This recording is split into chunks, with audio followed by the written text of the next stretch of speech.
My mother announced to her entire book club that I was quitting my job and moving back home to help run the family business. She said it like it was settled, like I had already signed something. I found out from my aunt, who texted me a photo of the centerpiece my mother had made for the meeting. A little printed card that read, "Welcome home, Lily," with hand-drawn flowers around the border. I stared at that photo for a long time. Then I called my business partner and told her to get the paperwork ready. We were buying out the third investor we'd been sitting on for 8 months. If my mother wanted to announce things, so could I. But I'm getting ahead of myself.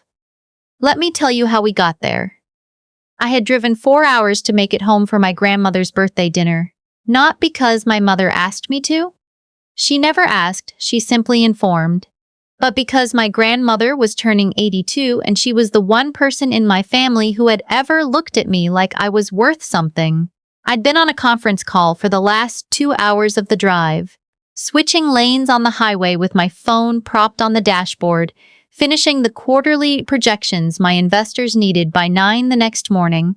By the time I pulled into my parents' driveway, I was running on black coffee and sheer stubbornness.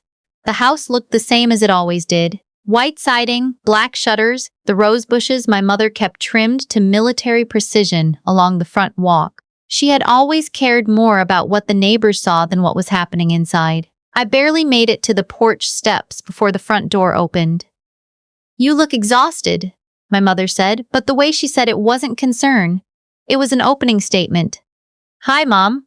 I kissed her cheek. She smelled like the same perfume she'd worn my entire life. Something floral and suffocating. Traffic on the 78 was a nightmare. "Is Grandma already here?" "She's in the sunroom." My mother stepped back to let me inside, then closed the door with a little too much deliberateness. "Your father wants to talk to you before dinner." I set my bag down by the coat rack. The house was warm and smelled like pot roast, which was my grandmother's favorite, and the one meal my mother made from scratch without complaint. I noticed the dining table was set for 7 instead of the usual 5. 2 extra chairs. "Who else is coming?" I asked. "The Hendersons from next door." My mother moved toward the kitchen. "I invited them after I told Patty about our good news." I stopped walking. "What good news?" My mother turned and gave me the smile I had spent 30 years learning to distrust. It was patient and a little pitying, the smile she used when she thought she already knew how a conversation was going to end. "Come sit down, sweetheart. We'll talk before your father gets out of the garage." The kitchen table had a notepad on it. Not a grocery list, not a recipe. A typed document, printed on actual paper, with a heading I had to read twice before my brain fully processed it. Transition plan, family business reintegration. Lily proposed schedule my name, my proposed schedule. For a plan I had never once proposed. "Mom." My voice came out quieter than I intended. "What is this?" She sat down across from me and folded her hands on the table like she was about to chair a committee meeting. "Your father and I have been talking, and we think it makes the most sense for you to come home. The bakery needs someone who actually understands the books, and between my back and your father's hours at the hardware store, we're stretched too thin. You're good with numbers, you're not tied down. I own a company. And honestly, Lily, 42 units in a software subscription service is not the stability we raised you for." She said it without pausing, without even registering my interruption. "We spoke to Pastor Greg's wife. She works in HR, and she said positions in project coordination are plentiful right now in the county. You could find something local, something with normal hours." I felt the specific coldness that spreads through your chest when you realize you are not in a conversation. You are in a presentation someone else has been rehearsing. "You told Patty Henderson," I said slowly. "I told a lot of people." She smoothed the paper in front of her. "It's wonderful news, Lily. People are happy for us. The bakery has been in this family for 26 years. It deserves to continue. Then hire someone to run it." Her expression shifted, just slightly. "We shouldn't have to hire a stranger when we have family. Mom, I live in Charlotte. I have a company. I have 12 employees who show up every Monday morning expecting me to have a plan for them. I have a studio apartment," she said. And a business that, from what your father and I can tell, has not turned a profit in 18 months. The blood drained from my face. She continued, calm as anything. We're not criticizing, sweetheart. We know you've worked hard. But sometimes things don't work out, and there's no shame in that. The important thing is that you don't let pride keep you from making a smart decision. I looked down at the paper.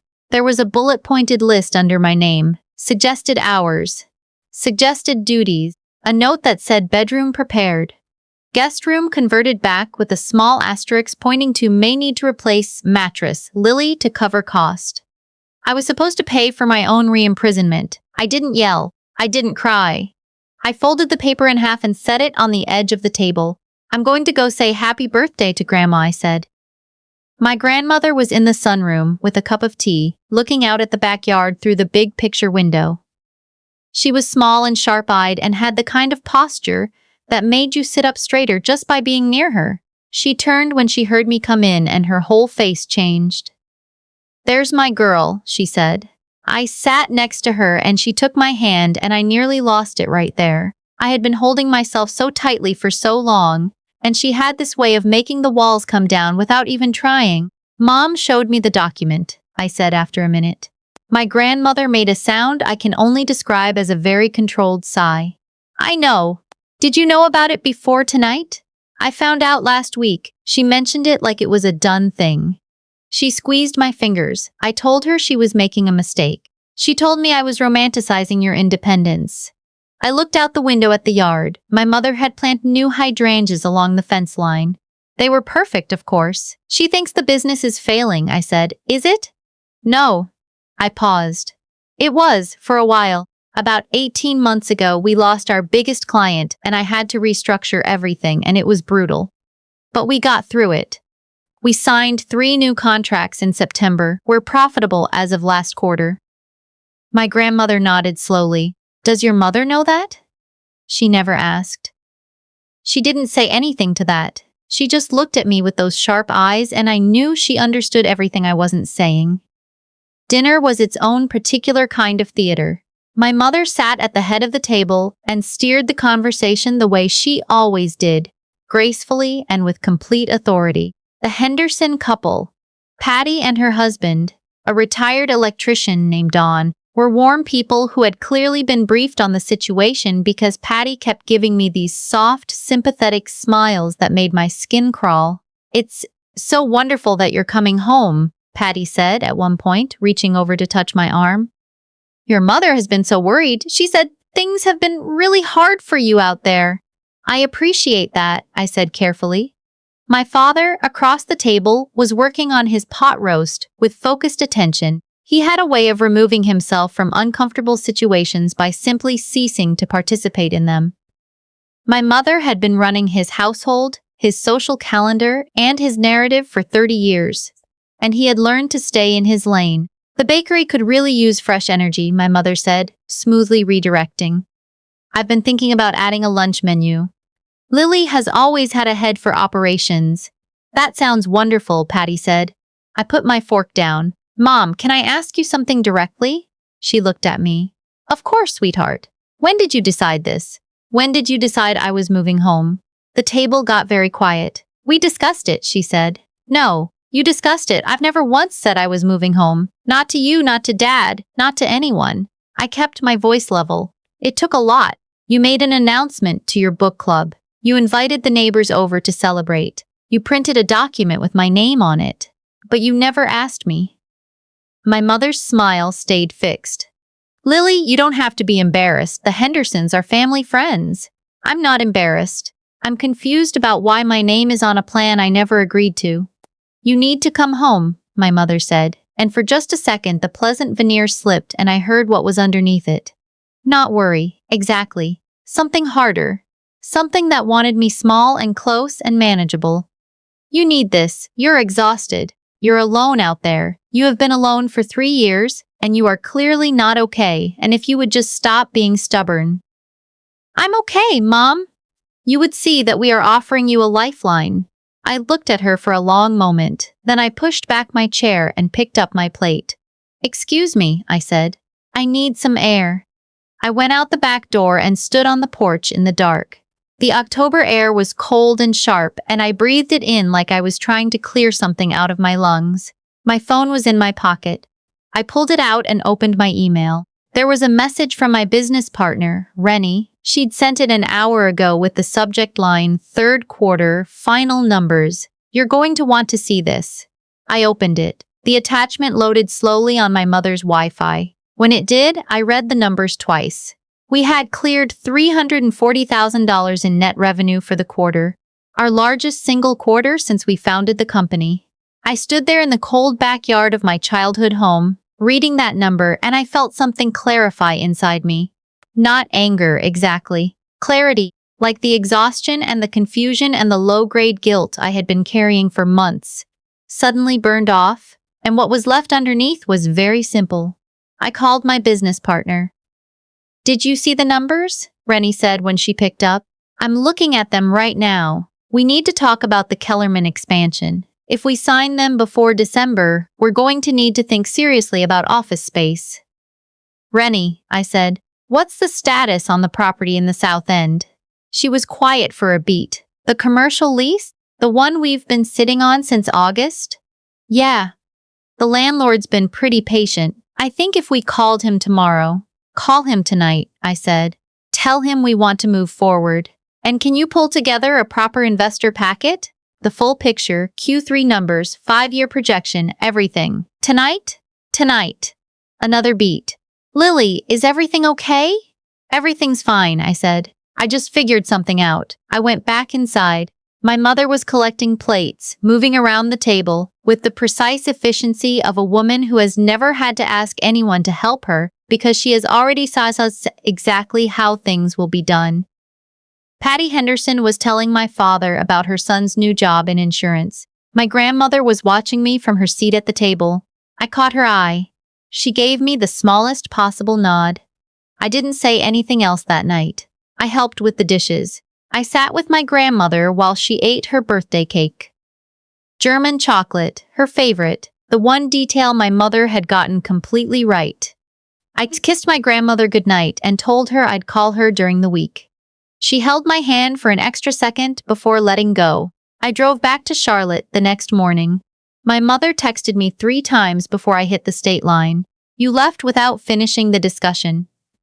"Lily, please don't be dramatic. This is about the family. I'm going to need you to call Pastor Greg's wife this week about the job listing. I already told her to expect your call." I read all 3 and didn't reply to any of them. Over the next 10 days, I worked like I hadn't worked in years. But it was different from the exhausted grinding I'd been doing for months. It felt purposeful. Rennie and I finalized the lease on the office space in the South End. We signed the Kellerman contract. I put together an investor presentation that I was genuinely proud of and sent it to the one outside investor we'd been courting for 6 months, a woman named Sylvia who ran a small fund focused on women-founded B2B software companies. The deck was clean, the numbers were real, and the story we were telling was true. Meanwhile, my mother was conducting what I can only describe as a coordinated campaign. My aunt texted me, "Just heard from your mom. Sounds like you're going through a rough time. Let me know if you need anything." My cousin, who I genuinely like and talk to maybe 4 times a year, sent a message saying, "Hey, no judgment, just thinking of you." A woman from my mother's book club, who I had met exactly twice in my life, sent me a Facebook friend request with a note attached. "Your mom has mentioned you. If you're ever looking for local job leads, I know some people." She was painting a picture. She was painting it in broad strokes to everyone who would hold still long enough, and the picture was, "Lily is struggling. Lily is in denial. Lily needs to come home." The thing about my mother's social campaigns is that they work best when the other person stays quiet. If I defended myself, I looked defensive and unstable, which confirmed her story. If I stayed silent, her story ran unopposed.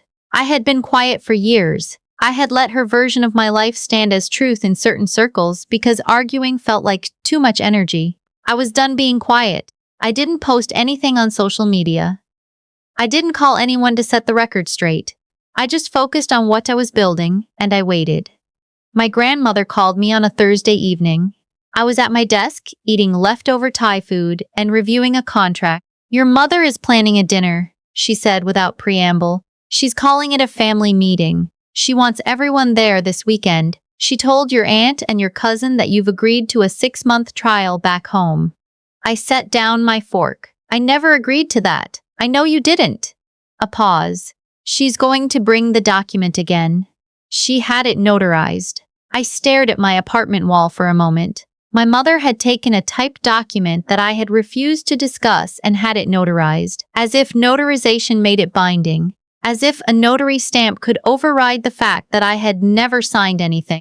Is Aunt Deborah going to be there? I asked. Yes, and your cousin Vera, I think, and your father's brother from Richmond is driving up. An audience. My mother had assembled an audience. Okay, I said. Okay? My grandmother's voice was carefully neutral. I'll be there Saturday. I paused. Grandma, would you do something for me this week? Anything. Don't tell her I'm coming. My grandmother made a small sound that might have been a smile. I can manage that. I got to work. I called Sylvia, my potential investor, and asked if we could move our meeting up. We'd been planning a call for the following month. She agreed to meet Thursday over Zoom. The call went 45 minutes, which was a good sign. Investors who aren't interested keep calls short. At the end, she asked for a follow-up in 2 weeks. I asked if she could put a letter of intent in writing in the meantime. She said she'd talk to her team. I also called my accountant and asked her to put together a 1-page financial summary of my business, not an internal document, but a clean, professional snapshot. Revenue, growth rate, payroll, projections, the kind of thing you'd show a bank or a potential partner, something that left no room for interpretation. And then I booked a flight. Saturday arrived gray and cold, a proper November sky, the kind that makes the whole world look like it's been drained of color. I drove from the airport to my parents' house into rental car and sat outside for a moment before going in. I could see through the front window that the dining room was full. My mother had arranged chairs in a rough circle. I could see my aunt's coat on the hook by the door. My father's brother's truck was in the driveway. She had built a courtroom. I walked in without knocking. The room went quiet in the way rooms go quiet when someone enters who wasn't expected. My mother turned from the sideboard where she'd been arranging coffee cups. Her expression moved through surprise, then relief, then a rapid recalibration. Lily! She came toward me, hands outstretched. You came. I'm so glad. I know you've been going through a lot and… Hi, Mom. I set my bag down and looked around the room. My aunt, my cousin, my father's brother and his wife. My father in the corner armchair, already looking tired. My grandmother on the small sofa near the window, watching me with her sharp, quiet eyes. Why don't we sit down? My mother said, gesturing to the arranged chairs. I think once we all talk through this calmly, Lily, you'll see. I have something to share first, I said. My mother paused. We should really start with… It'll just take a minute. I pulled out the 1-page summary my accountant had prepared and set it on the coffee table. Then I pulled out my phone and opened the email thread with Sylvia. Last Thursday, I had a meeting with an investment partner. She's expressed intent to commit $175,000 to my company in exchange for a minority equity stake. The paperwork is in progress. I looked around the room. My business cleared $340,000 in net revenue last quarter. We just signed a new anchor client and we're moving into a dedicated office space in Charlotte. The room was very still. I looked at my mother. I am not struggling, I said. I am not in denial. I am not having a hard time. I know you have told people in this room and people outside this room that I am failing and need to come home. I am telling you directly in front of everyone that that is not true. My mother's face had gone very careful. Lily, this isn't about whether your business. You had a document notarized with my name on it. My voice was steady. A transition plan for my return to the family bakery. I never agreed to that plan. I never said I was coming home. You announced it to your book club, to the neighbors, to Aunt Deborah, to half the county without ever asking me. I kept my eyes on hers. Why? She opened her mouth, closed it. Mom. This time it was my father who spoke. He said it quietly, almost to himself. He was still in the armchair, but he was sitting forward now, his elbows on his knees. You showed me a plan 2 months ago. You said Lily had reached out to you about coming home. You said she needed help. My mother turned to him. I was handling it. She said that, Dad, I said gently. She told me the same thing, that she was handling it. My father looked at my mother. He was not a confrontational man. He had spent his whole marriage choosing the path of least resistance, and I had watched it cost him things over the years, small things and large ones. But something in his face right now was different. It was the expression of a man doing a sum and arriving at an answer he doesn't want. Martha, he said, and his voice was low. Did you tell Lily's aunt and cousin that she was struggling? That she needed an intervention? My mother straightened. I expressed concern for my daughter, which is my right. You told them I was in denial about a failing business, I said. You told them I was isolated and not thinking clearly. Those are your words. Aunt Deborah texted me. My aunt, to her credit, had the grace to look uncomfortable. She was a woman who got swept up in my mother's currents the same way everyone did. She wasn't malicious. She just trusted my mother's narration of events because my mother was very good at narrating events. You don't understand the pressure, my mother said suddenly, pivoting. Her voice shifted into something with an edge of real emotion beneath the control. The bakery is drowning. Your father's hours are being cut. I have been managing everything for 26 years and I am tired. And you. She pointed at me. You have skills that could actually help us, and instead you are in Charlotte chasing something that almost failed, and you act like I'm the enemy for wanting my family close. The room was very quiet. I let her words sit for a moment. Mom, I said finally, if the bakery is struggling, that's a real problem, and I want to help you figure it out. I can look at the books. I can help you find a consultant or a buyer or a new model for the business. I'll do that. I will genuinely help with that. I paused. But I am not moving home. I am not quitting my company. And you don't get to tell people I am without my consent. She stared at me. If you need a conversation about the bakery, let's have it. Call me, tell me what's actually going on, and we'll figure it out together. That's what families do. I held her gaze. But what you've been doing, building a story that I'm a failure so that I have no choice but to come home. That's not love. That's control. And I'm not going to cooperate with it. The silence that followed was the longest kind.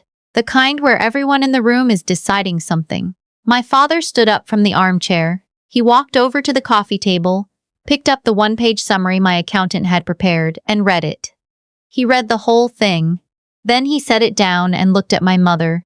We need to talk, he said. Not now, not in front of everyone, but tonight, Martha. We need to actually talk. My mother looked at him like she didn't quite recognize him. My grandmother, from her seat by the window, said nothing. But she was looking at me with an expression I will carry with me for the rest of my life. It was pride, clean and uncomplicated. The kind you don't have to earn in that moment because it's been building for years. The dinner was not canceled. That was the strange thing. My mother was shaken, visibly, in a way I had rarely seen, but she was also a woman who had been hosting family gatherings for 3 decades, and the instinct was too deep to override. She put food on the table. People sat down. The conversation was careful and slightly strange, like everyone was navigating around something that had been left in the middle of the floor. My aunt found me in the kitchen while I was refilling my water.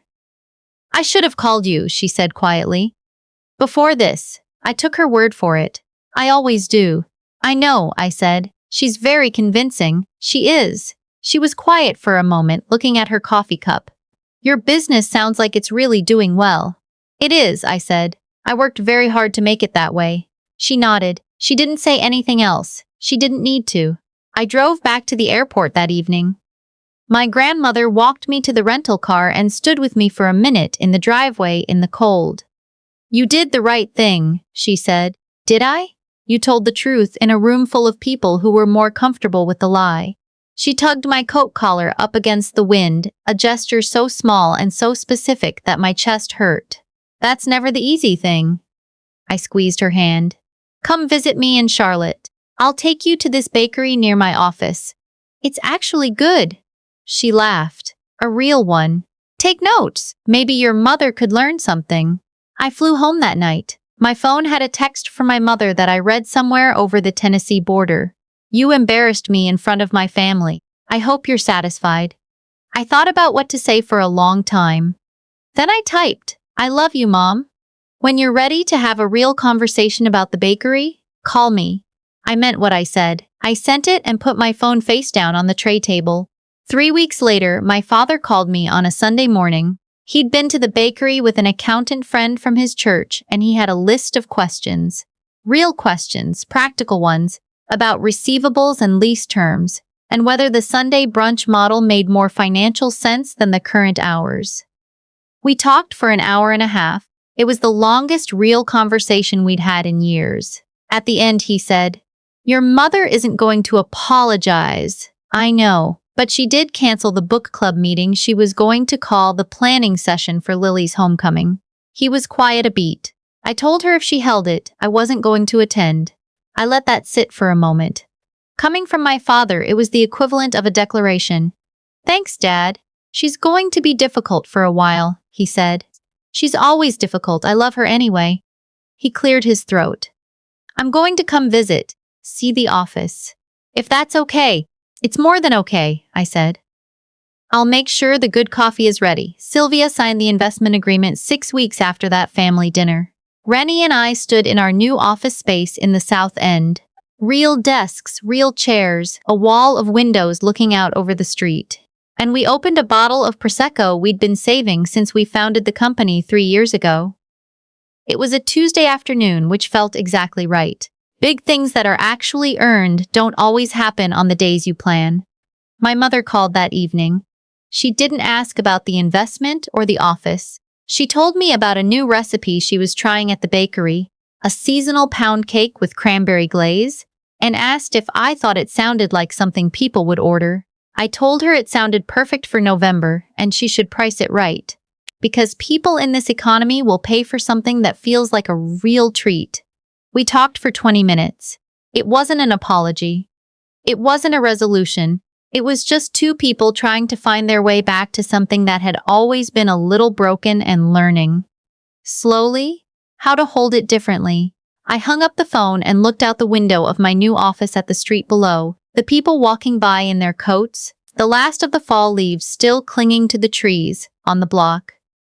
I had my company. I had my numbers. I had the office I'd been dreaming about for 3 years. And somewhere in a house 4 hours north, my mother was testing a cranberry glaze recipe, and my father was drawing up questions about lease terms, and my grandmother was probably drinking tea by her window, with that look on her face that meant she already knew how things were going to turn out. I was exactly where I was supposed to be,